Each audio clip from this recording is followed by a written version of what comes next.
Buenas noches, maestro. Mi nombre es Felipe de Jesús Martínez Hernández, alumno de la materia Derecho Procesal. El objetivo de este video es abordar los temas vistos en clase. Como dos temas principales, a mi punto de vista, sería el derecho procesal como tal y la teoría general del proceso. Como ya sabemos, el derecho procesal pues pertenece al derecho público y es un conjunto de normas, códigos y reglas que le dan forma a un proceso judicial.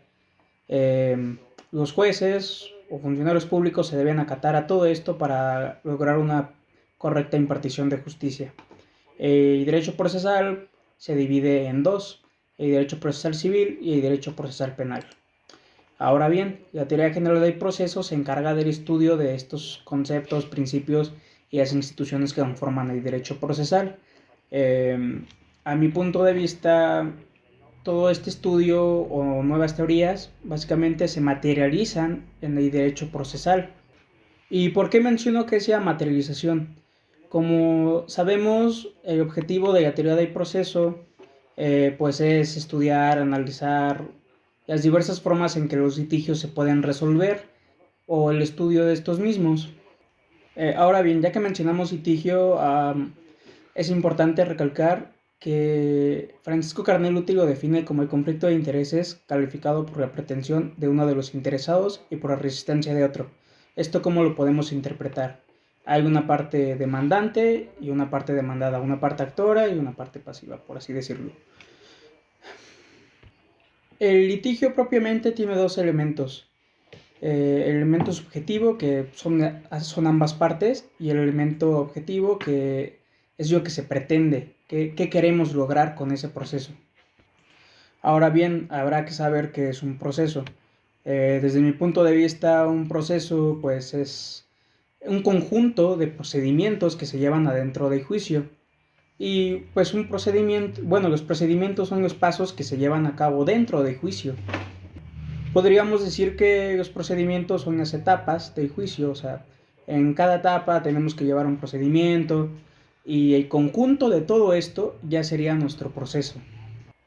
Ahora bien, algo fundamental de la parte actora debe ser la acción. ¿Qué es una acción? La acción considero que es el mecanismo por el que el particular pone al Estado a trabajar, al aparato. Eh, Tenemos varios tipos de acciones, como las reales y las personales. A mí me gustaría en este momento hablar de la acción reivindicatoria, que como ya sabemos es cuando nosotros somos dueños de un bien y otra persona, en este caso el demandado, lo tiene en su posesión, pero no tiene legítima propiedad. Ahora bien, este demandado en su contestación de demanda podrá llegar a mil cosas, pero es importante saber que existen excepciones y defensas, de las cuales se clasifican en tres tipos: dilatorias, perentorias y procesales. Las excepciones y defensas de tipo, bueno, las excepciones dilatorias únicamente se concentran desde mi punto de vista en entorpecer el proceso, porque no destruyen la acción ni mucho menos el proceso como tal. Las perentorias sí atacan de fondo, de lleno. Una acción perentoria podría ser la de pago, una cosa juzgada o una prescripción. Las excepciones procesales pues serían del tipo como litispendencia, conexidad de la causa y así. Ahora bien, un ejemplo de la litispendencia, como ya lo mencionamos en clase, es, no sé, nosotros tenemos una casa en las Américas y pues ya hicimos lo posible, demandamos, pero se nos fue el interés por seguir el proceso para intentar recuperarla. Entonces, un compadre nos dice que no las compra, pero a un valor abajo, pues, de lo que es, ¿no? Esta persona, pues, dice que ella va a mover todo para poder apropiarse de la casa, etcétera. Pero nosotros de antemano ya le mencionamos que ya existe un juicio en el que no nos dio interés seguirlo.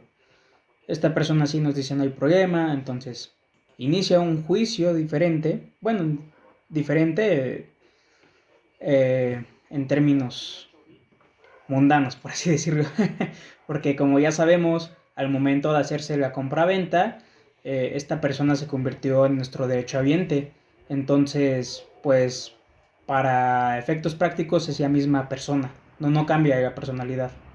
Entonces, si esta persona demandó de nuevo, pues el demandado puede oponernos esa excepción de litispendencia porque ya existe un juicio previo y, y este juicio previo, pues el juez ya conoce el mismo negocio, hay identidad de personas, bienes y causas, pues es la misma casa y como se convirtió en nuestro derechohabiente, pues es la misma persona, por así decirlo. Ahora bien, un ejemplo de la conexidad es cuando una pareja se divorcia y ambos demandan de guarda y custodia. Pero esta señora pues demandó primero, el esposo demandó días después y al que notificaron fue al esposo. Entonces, cuando sucede este tipo de cosas, existe lo que llamamos conexidad de la causa, porque la identidad de las personas y acciones es la misma. Y la resolución que se podrá dar a esto es que, bueno, el artículo 2.35 del Código Procesal del Estado de México dice, la excepción de conexidad tiene por objeto la remisión de los autos en que se oponen al juzgado que primero previno en el conocimiento de la causa conexa, para que, aunque se sigan por cuerda separada, se resuelvan en una misma sentencia. Ahora bien, hubo un ejemplo muy interesante a mi parecer en donde una señora demanda la pensión alimenticia para sus hijos y lo hace en la Ciudad de México, siendo que ellos radican ambos sujetos, madre y padre, en Estado de México. El profesor nos puso a nosotros el contexto de qué haríamos si nosotros fuéramos jueces. ¿Admitiríamos la demanda? ¿Remitiríamos al juzgado pertinente? Pero también nos hizo hincapié de la Convención Interamericana sobre Obligaciones Alimentarias. El artículo 8 de esta convención nos señala que serán competentes en la esfera internacional para conocer de las reclamaciones alimentarias a opción del acreedor, inciso C, el juez o autoridad del Estado con el cual el deudor tenga vínculos personales, tales como posesión de bienes, percepción de ingresos u obtención de beneficios económicos. Esto es muy importante porque la persona, bueno, el padre tiene toda su fuente de trabajo en Ciudad de México. Aunque radica en Estado de México, él labora en Ciudad de México y es su fuente principal de ingresos. Entonces, dando vista a esta convención, yo lo que haría sería admitir, porque caemos en esta hipótesis. Sobre la cosa juzgada también tenemos un ejemplo muy interesante.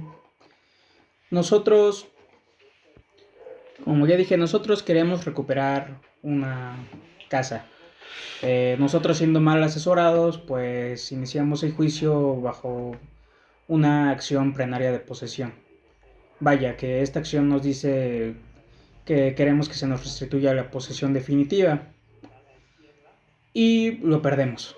Vaya, se pierde, no hay nada que hacer.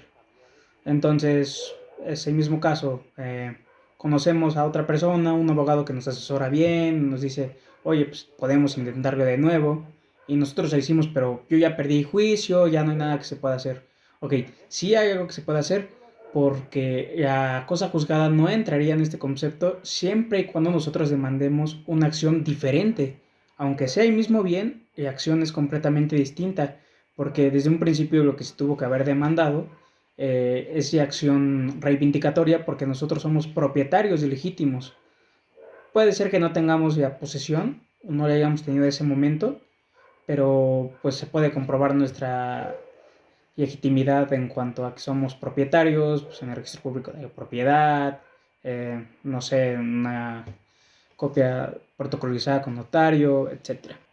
Y pues volviendo al punto inicial, ya tenemos que tener bien en claro para qué nos sirve la teoría general del proceso, porque desde mi punto de vista, incluso aunque nosotros pensemos que tenemos ya de ganar en un juicio, si no conocemos bien todas estas excepciones, defensas, etcétera, que conforman el derecho procesal, pues no nos sirve de mucho, vaya.